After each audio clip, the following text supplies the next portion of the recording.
Science Galaxy के YouTube मंच पर एक बार पुनः स्वागत है आप सबका। आज हम लोग देखेंगे गुरुत्व से संबंधित जो कारण पूछे जाते हैं। ये कारण हाई स्कूल के लिए इम्पोर्टेंट है ही, और साथ ही साथ जो एग्रीकल्चर कृषि वर्ग के जो विद्यार्थी हैं उन विद्यार्थियों के लिए भी जो प्रीवियस ईयर के हैं उसमें उनके लिए महत्वपूर्ण है। फिजिक्स में क्वेश्चन वहाँ ग्रेविटी से संबंधित क्वेश्चन पूछे जाते हैं, और बाकी दैनिक जीवन में तो उपयोगी है ही। अब दैनिक जीवन में महत्व उनके क्या है मैं अभी बताऊंगा। चलिए सीधे चलते हैं अपने टॉपिक पर। ग्रेविटी से संबंधित है, गुरुत्व केंद्र क्या होता है इस बात को पहले समझ लीजिए जल्दी से।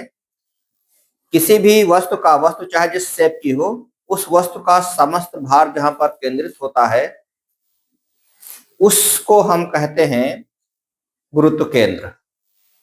ठीक, तो अब इसमें अगर कोई मान लिया कोई राड है, कोई छड़ है, तो उस क्षण का मध्य बिंदु उसका गुरुत्व केंद्र बन जाता है। जैसे हमारे पास कोई राड है कोई लंबी सी, तो इसका सेंटर जो हो जाएगा ये इसका मध्य बिंदु हो जाएगा, इस रॉड का मध्य बिंदु हो जाएगा। ठीक है, और अगर कोई आयताकार पटल है, जैसे मान लीजिए हमारे पास ये कोई किताब है, तो इनके विकर्णों को मिला दें तो विकर्णों का जो कटान बिंदु होगा वही इसका गुरुत्व केंद्र कहलाएगा। जैसे यहाँ पर आप देख पा रहे हैं कोई आयताकार या शेप में है, तो इनका कटान बिंदु ही कहलाएगा इसका गुरुत्व केंद्र। यहाँ पर संपूर्ण भार कार्य करेगा। ठीक है, इसी प्रकार से अगर कोई बेलनाकार वस्तु है, तो बेलनाकार वस्तु है तो उस बेलन का जो अक्ष होगा, अक्ष का मध्य बिंदु उसका हो जाएगा। ठीक इसी प्रकार से अगर कोई घनाकार है तो उनके तिर्यक विकर्णों को मिला देते हैं और उसका मध्य बिंदु हो जाएगा। अगर कोई शंक्वाकार ठोस है तो ठोस शंकु में आधार से h/4 ऊंचाई पर उसका कार्य करता है गुरुत्व, और अगर वो खोखला है तो h/3 पर। ठीक, और अगर कोई वृत्ताकार पटल है तो उसका केंद्र हो जाएगा। कोई अगर त्रिभुजाकार आकृति है तो मध्यकाओं का कटान बिंदु हो जाता है। कोई अगर गोला है तो गोले का केंद्र हो जाएगा। इस प्रकार से सबके इनके अपने गुरुत्व केंद्र होते हैं। ठीक है, तो गुरुत्व केंद्र जब आधार के जितना ही नजदीक होता है उतना ही उसके खतरे कम रहते हैं, उसके गिरने के, उसके पलटने के। तो हमारे पास 2-3 कारण जो महत्वपूर्ण हैं जिनको कि आम आदमी नहीं जानता और उसकी वजह से गलती कर बैठता है, उसमें हमारे पास मुख्य कारण है एक ट्रक वाला है और दूसरा ये है कि तैरती हुई नाव। चलिए मैं फिलहाल एक एक करके बताता हूँ, फिर देखता हूँ ये भी आएगा। तो सबसे पहले हमारे पास कि गोंददानी, बोतल, फ्लास्क आदि शंक्वाकार बनाए जाते हैं। क्यों ये शंक्वाकार इसलिए बनाए जाते हैं क्योंकि इनका गुरुत्व केंद्र आधार यानी जिस बेस पर रखे जाते हैं उस बेस के काफी जब नजदीक रहेगा तो उसके पलटने का डर कम रहता है, इसलिए शंक्वाकार बनाए जाते हैं। दूसरी बात यह है कि 2 मंजिला बसों में नीचे वाली मंजिल में अधिक यात्री बिठाए जाते हैं। क्यों? क्योंकि उसका गुरुत्व केंद्र आधार के जितना ही नीचे रहेगा उतना ही अच्छा रहेगा, उतना ही उसके पलटने का खतरा नहीं रहता है, उलटने का खतरा नहीं रहता है। इसलिए जो डबल डेकर जो बसेज होती हैं उनमें ज्यादातर यात्री नीचे वाले उसमें बिठाए जाते हैं मंजिल में, और ऊपर वाले मंजिल में कम बिठाए जाते हैं। जलयान की पेंदी में नमक आदि भारी पदार्थ भर देते हैं जिससे उससे पलटने का खतरा कम रहता है। इसी प्रकार से तैरती हुई नाव में यात्रियों को खड़े होकर स्थान बदलना खतरनाक होता है। क्यों? ये बहुत इंपॉर्टेंट पॉइंट है। तमाम से लोग दर्शन के लिए जाते हैं नदियों में, संगम स्थल पर, और वहां पर आए दिन इस प्रकार की घटनाएं हो जाती हैं क्योंकि वहां उन किसी भी व्यक्ति को ये पता नहीं रहता है कि गुरुत्व केंद्र के बारे में उनको जानकारी नहीं रहती। खड़े खड़े स्थान बदलना या खड़े होकर के सवारी करना वो खतरनाक रहता है क्योंकि गुरुत्व केंद्र फिर ऊंचे हो जाता है, और जब गुरुत्व केंद्र आधार से ऊंचे हो जाता है तो फिर उसके पलटने के चांसेस ज्यादा रहते हैं। तमाम सी घटनाएं केवल इसी अज्ञानतावश होती हैं, ये नाव के पलटने की घटनाएं। तो इस बात को ध्यान रखिएगा, कभी भी हो अपने साथियों को बताइए, जो भी पास पड़ोसी जाए उनको सबको बताइए कि भाई ऐसा होता है, इसका कारण क्या है। अगला है कि पीसा की मीनार तिरछे हुए भी नहीं गिरती है। क्यों?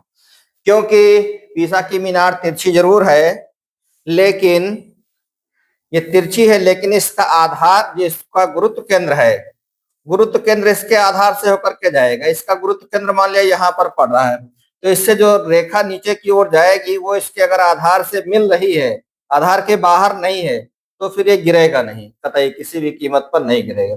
यही कारण है कि पीसा की मीनार तिरछे हुए भी नहीं गिरती है।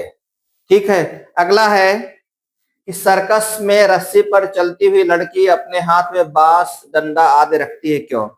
देखिए, एक मुश्किल से 1 इंच की मोटी रस्सी पर आपने छोटे छोटे बच्चों को कलाकारी करते हुए देखा होगा, लेकिन वो अपने बैलेंस को कैसे बनाते हैं, हाथ में एक डंडा लेकर के, जिससे कि उसका जो गुरुत्व केंद्र रहे वो उसके पैरों के बीच से, यानी शरीर के बीच से होकर के जाएगा, रस्सी से होकर के जाएगा, तो वो गिरेगा नहीं। इसी प्रकार से एक और ये कारण जो है, बहुत ज्यादा इस तरीके की घटनाएं देखने को मिलती हैं। लोहे अथवा रुई से लदा हुआ ट्रक, इनमें कौन अधिक स्थायी होगा और क्यों?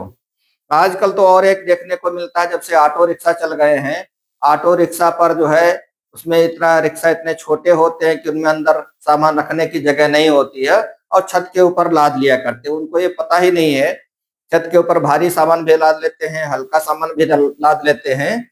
इस तरीके से वो घटनाएं करते हैं। अब ऐसा करने से क्या होता है कि आए दिन ये छोटे छोटे वाहन जो है वो पलट जाते हैं। हल्का सा भी अगर डिसबैलेंस हुआ तो पलट जाता है। क्यों? क्योंकि उनका आधार जो है, जब जो गुरुत्व केंद्र है वो आधार से, यानी जमीन से जिस उस पर चल रहे होते हैं, जिस सड़क पर चल रहे होते हैं, उससे जितना ही अधिक ऊंचाई पर होगा उसके पलटने का खतरा उतना ही रहता है।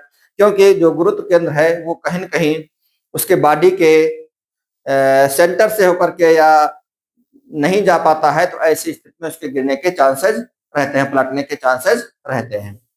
तो ये सब कारण है, इन सबको अगर ध्यान में रख करके जो भी है काम किए जाएंगे तो कोई इस तरीके के हमारी अनहोनी नहीं होगी। जैसे यहाँ पर आपने अक्सर करके देखा होगा, अब तो खैर नहीं है, लेकिन इससे पहले कोयला जो है उसका मुख्य ट्रांसपोर्टेशन कोयले का होता था, ट्रकों के माध्यम से होता था और ऊपर तक भर लिया करते थे। अब कोयला हल्का होता है पदार्थ, लोहा भारी होता है, तो कोयला हल्के होने की वजह से अक्सर करके जब कभी तेज ड्राइव करते हैं या मोड़ पर ड्राइव करते हैं, तो ऐसी स्थिति में गुरुत्व केंद्र ऊपर होने की वजह से उसके पलटने के चांसेस ज्यादा रहते थे। और उसमें कोई देवी देवता या कोई उस तरीके का कोई कारण नहीं है। अच्छा, इसके बाद में है खिलौने की पेंदी में भारी पदार्थ भर गया था। खिलौने हल्के होते हैं जनरली, लेकिन उसमें अगर थोड़ा भी अगर भारी पदार्थ भर जाता है तो उसका गुरुत्व केंद्र नीचे हो जाता है, आधार के नजदीक हो जाता है, और ऐसी स्थिति में उसका जो है खिलौना लुढ़कता नहीं है, पलटता नहीं है। पहाड़ पर चढ़ता हुआ व्यक्ति आगे की ओर झुक जाता है, क्यों? पहाड़ों पर आगे की ओर क्यों झुक जाते हैं? क्योंकि जो गुरुत्व केंद्र है वो पैरों के बीच से होकर के जाए। अगर ऐसा नहीं होगा तो फिर व्यक्ति आसानी से नहीं चढ़ पाएगा और उसको चढ़ने में दिक्कत होगी, अधिक बल लगाना पड़ेगा। फिर है जब कोई व्यक्ति जब कोई व्यक्ति पानी से भरी होना चाहिए था, यहाँ पर पानी होना चाहिए था। जब कोई व्यक्ति पानी से भरी बाल्टी लेकर चलता है तो दूसरा हाथ फैला करके चलता है। आपने अक्सर करके देखा होगा कि अगर इस हाथ में बाल्टी लिए है तो इस तरीके से झुक भी जाता है दूसरी तरफ को और हाथ भी फैला लेता है। क्यों? क्योंकि गुरुत्व केंद्र जो है वो व्यक्ति के या मनुष्य के पैरों के बीच से होकर के जाए। ये सब छोटे छोटे कारण हैं जो कि सब गुरुत्व केंद्र से ही संबंधित हैं। इनमें से कोई ना कोई कारण पूछ लेता है, बहुत आसान कारण है और इनको हम आसानी से इनकी व्याख्या कर सकते हैं 2 लाइनों में। बहुत बहुत धन्यवाद।